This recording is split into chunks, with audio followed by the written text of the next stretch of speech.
Are you looking for a way to scale your short-term rental business and buy more properties? Well, co-hosting might be the right fit for you. Welcome to the Cohost Coach podcast with Joe Roney. This episode of the Cohost Coach is brought to you by Savvy STR Agents. If you're looking to buy a short-term rental, then contact the STR Savvy Agent team at savvy.realty. Hey everyone, welcome to another episode of the Co-Host Coach. I am Joe Roney, and I am super excited to have Melissa Young on here today, the Daily DIY co-host, mastermind member, and really excited to have you on. So hello, and welcome. Hi, thank you. I'm so excited to be here. Thank you so much for inviting me. You know, we got together, it was a little bit less than a year ago through all these great short-term rental, forums for short-term rentals, which is awesome, and it's a great way to network. And I'm in the studio, but you were actually only about 30 miles away from me, maybe even less as a crow flies. Yeah, for sure. We finally get to meet in person next week, so I'm really excited. Yes, so we've networked. We've been on calls together weekly for almost a year now, and finally going to be able to meet in person. So really excited to have you on here because your journey into the short-term rental space is extremely unique, and I don't think there's very many people out there that have a story to tell on how they got into this business like you do. So kind of tell me, before you got into short-term rentals, what your W-2 was and how you got out of that. Yeah, no, I love telling this story. I was in sales through corporate America for over 20 years. And in 2020, that all changed. I sold to businesses and, the world shut down for a few months and income wasn't coming in as far as commissions goes. And it was at that moment I realized I need multiple sources of income. I can't just rely on one because look what happened here. I need to have other streams coming in. And so I started kind of looking at other ways that I could bring income into the house, not planning to leave my W-2, just to have something supplemental. And I actually read a book later that summer called Rich Dad, Poor Dad by Robert Kiyosaki. And that put me on this trajectory of real estate investing. But I wasn't sure quite what I wanted to do at that point. I knew I wanted to do real estate, but I didn't know long-term, mid-term, short-term, what have you. And I was on TikTok bored, just watching people dance and have fun. And I stumbled upon some short-term rental owners who were talking about their journey into Airbnb. And I knew immediately that that's what I wanted to do. So I started to figure out a way to fund it, because I just really didn't have a savings to go buy another home at that time. So I got on TikTok myself. I've for years laid my own tile. I lay wallpaper, I put flooring in, and I've always shared those experiences with my friends and family on Facebook. And through the years, they would say things like, you should start a blog. And so I started a blog. In I think August of 21 was when I officially kicked it off. I started on TikTok. Within a couple of months, I went viral. And within a year and a half, I was able to raise enough cash just through earnings from social media and the blog to buy a house. I mean, that is absolutely amazing. I mean, I talk to people in the short-term rental space that all the time. We talk about social media. We talk about how you can, really promote and market and get your stuff out there. And you're on TikTok as a daily DIY, and I think 100-something thousand followers. 198,000. So yeah, you're getting ready to approach 200,000 followers. Yeah. And just last week had a TikTok hit 1.5 million views in just a matter of a couple days. Yeah, it's incredible what all can come of this. I had no idea at first. I thought I would just make a few bucks here and there and just have some fun. And little did I know you could buy a house from it. Yeah, I mean, it's awesome. I mean, 1.5 million views on any thing. I mean, that is officially going viral, and that's not your first TikTok to go 1+ million views. You have had multiple of those on top of the regular, 198,000 followers you have. Yeah, it's insane. I'm very, very thankful for sure. So you obviously you made enough money through that TikTok experience, and you're still doing that. So for anyone out there, definitely check out the Daily DIY, Melissa Young, because lots of valuable information that she's putting out there every single day. So really, really great videos out there. But you were able to fund and purchase your first short-term rental. And when did you buy that, and what did you buy? I bought a log cabin in a little town called Bourbon, Missouri in November of 2022. And we officially opened that spring of 2023. And it's just a cutest little piece of property on 10 acres. And so we really attract people, just wanting to get away and get into the country and kind of experience nature for a few days. Yeah. Yep. I love bourbon. By the way, there is a Planet Sub in Bourbon. If you've never Mm-hmm. had it, it is my favorite sub shop in all of Missouri. Every time I'm driving to our properties down in Branson, it is a must that we stop Yeah. at Planet Sub. So bourbon is not your traditional vacation rental Mm-mm. market, right? You're halfway between Branson and St. Louis. Probably a little bit closer to St. Louis, but you're definitely a little bit far out there. But as far as marketing and what your occupancy look like, how does that look for a property in the middle of nowhere? Yeah, great question. I actually purposefully wanted to do what they call a tier two market. I didn't want to do the major vacation rental markets. I wanted to get into something a little bit smaller because the competition would be less. And for me, just dipping my toes into this water and getting the hang of it, I really wanted something that I thought would be relatively easy to market. And I actually originally thought, because Bourbon, Missouri is near the Merrimack River, and I thought people were going to come and float and stay at our cabin and go on float trips during the day. And that's about half, maybe a little less than half. Most people are just wanting to get away from the city, and they never even leave the property the entire time they're there. So marketing has been very, very good. Email blasts, we do an email campaign, we do Facebook, marketplace, and then we do ads on Facebook, and then just getting the word out through everyone I know. And of course, keyword research, right? I want to make sure I've got the right keywords into the Airbnb listings so we can attract people that way.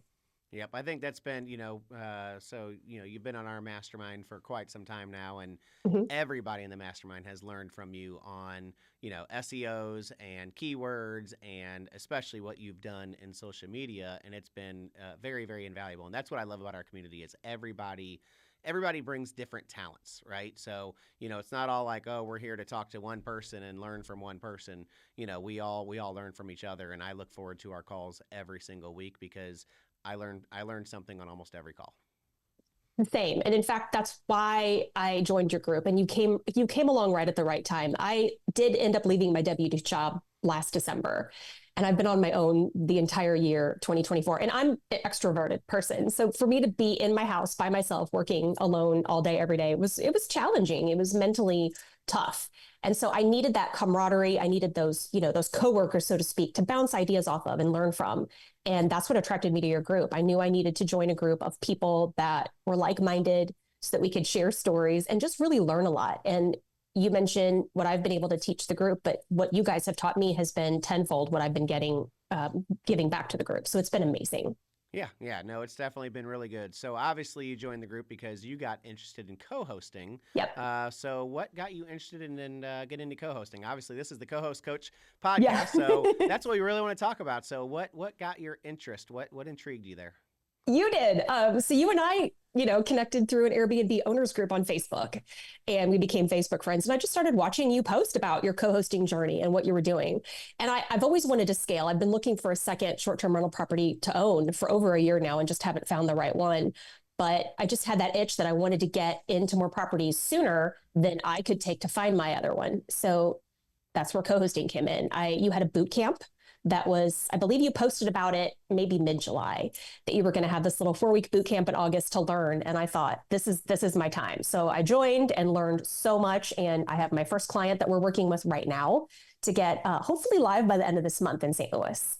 Nice. I'm excited about that. And what's really cool about what you're doing with this first client is you're kind of going in the approach similar to what my wife and I do on going in and doing some redesign and and changing things and making it a super property, if you want to say it that way, to be able to make it be successful. So what does that look like? I've seen some of your designs. Is that something that you want to continue to do in this space?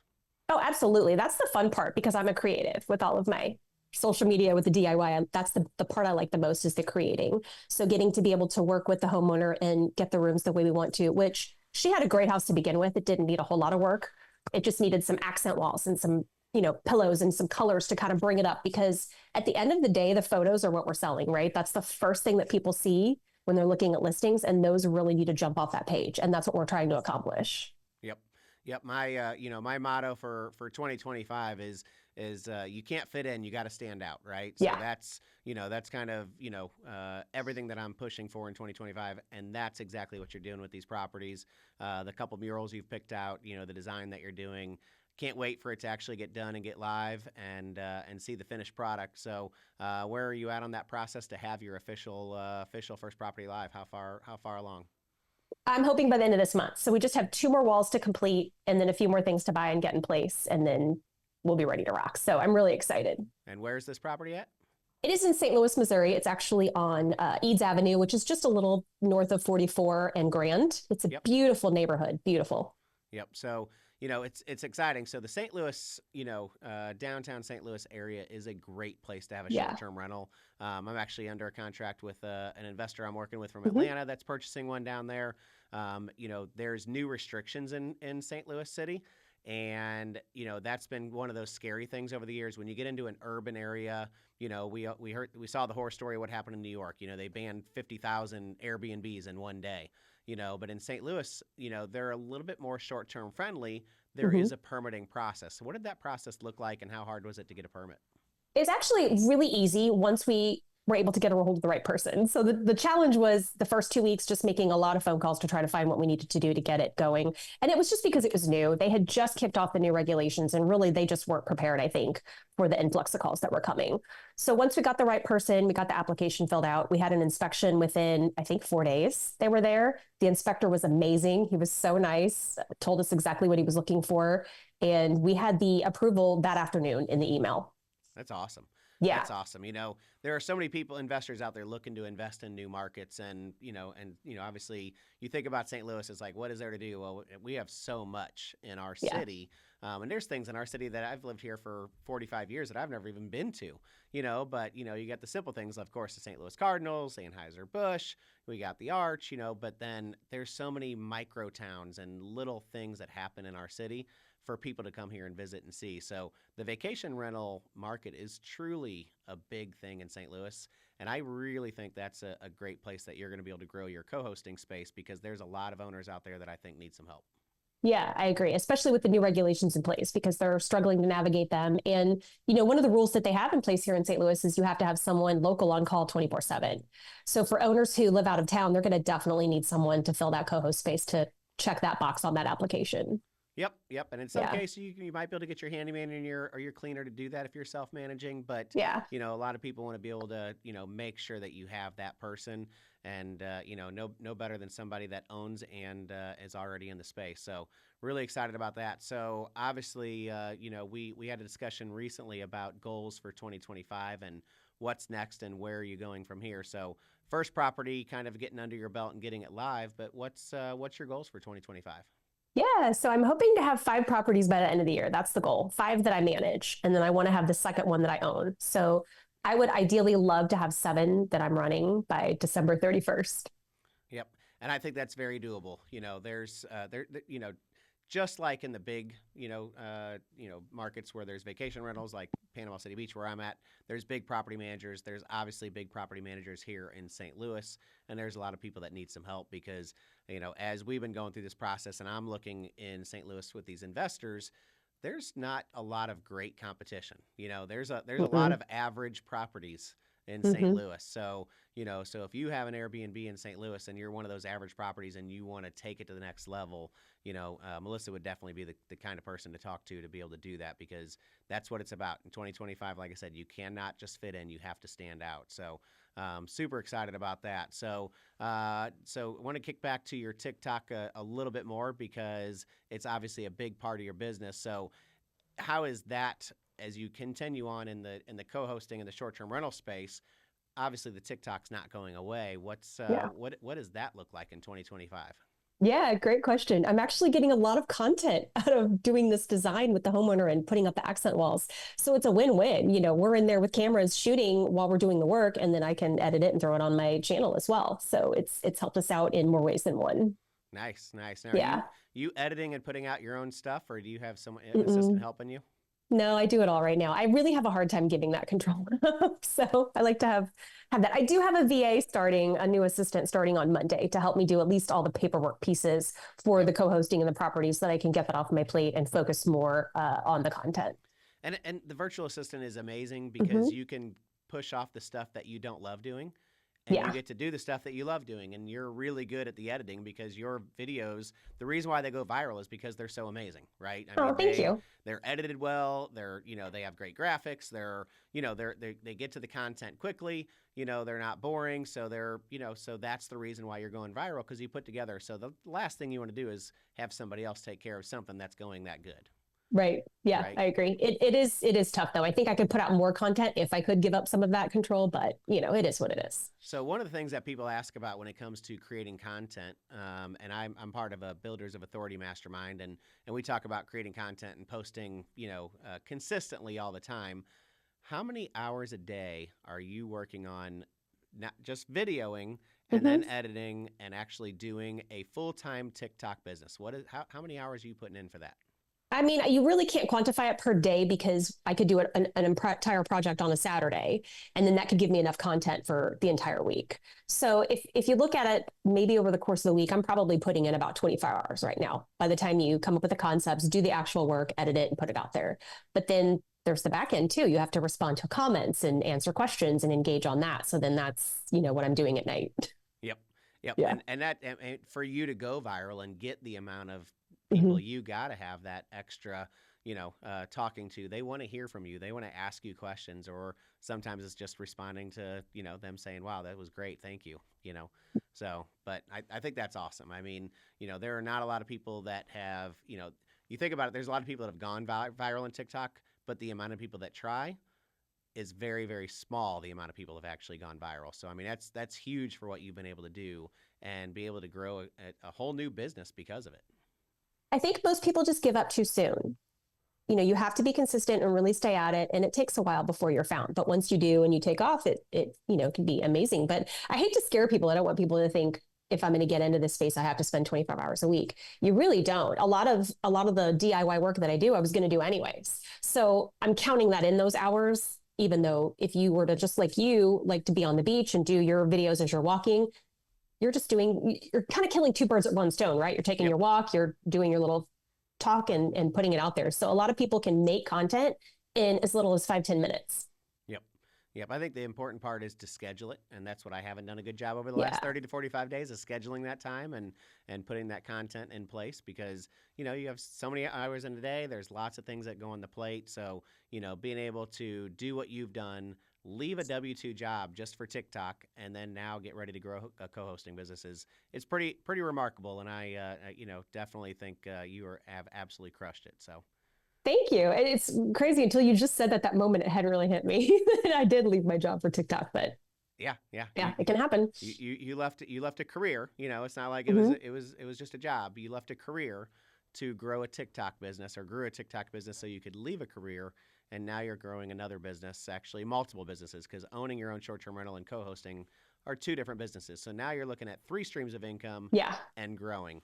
And the people that want to get ahead in life, I read a long time ago, the reason why we do what we do, I read a long time ago, you have to have 7 streams of income to be financially independent.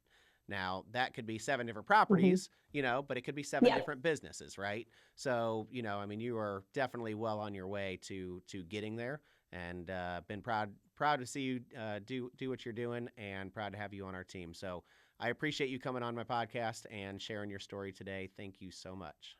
Yeah. Thanks for inviting me again. It was a pleasure. And how can people find you? Obviously, we're going to put all of your links in our show notes, Mhm. but how can people find you?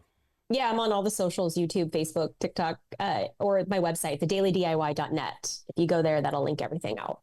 Awesome. Yeah. thedailydiy.net. So make sure you guys check that out. Follow Melissa on her TikTok. And if you are in the St. Louis area looking for a co-host, Yes. we got your person. So Love thanks it. again. And thank you all for listening this week. We will see you next week on the Co-Host Coach.